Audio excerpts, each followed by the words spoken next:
Hi hello welcome back to ஜெடிக்கி kitchen. இன்றைக்கி இட்லி தோசைக்கு வேர்க்கடலை சட்னி இந்த மாதிரி ட்ரை பண்ணி பாருங்கள். இது நம்ம எப்பவும் செய்கிற வேர்க்கடலை சட்னியோட ரொம்ப டேஸ்ட் நல்லாயிருக்கும்.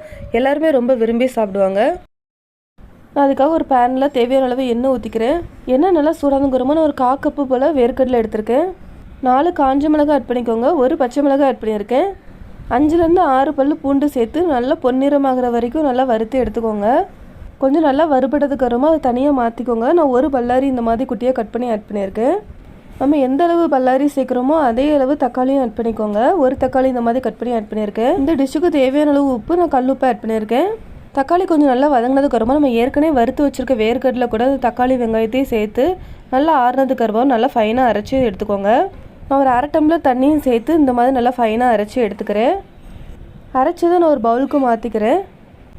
நான் இது கூட திரும்பவும் ஒரு 1/2 டம்ளர் தண்ணி சேர்த்து மிக்ஸி ஜார் அலசி ஆட் பண்ணிக்கிறேன். நல்லா மிக்ஸ் பண்ணி விட்டுக்கோங்க.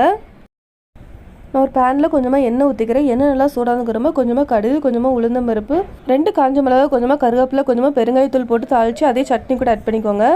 இது இட்லி தோசை கூட ரொம்ப டேஸ்ட்டாக இருக்கும். நீங்களும் ட்ரை பண்ணி பார்த்துட்டு உங்களோட ஃபீட்பேக்கை மறக்காமல் ஷேர் பண்ணுங்கள். என்னோட சேனல் சப்ஸ்கிரைப் பண்ணிக்கோங்க. தேங்க்யூ.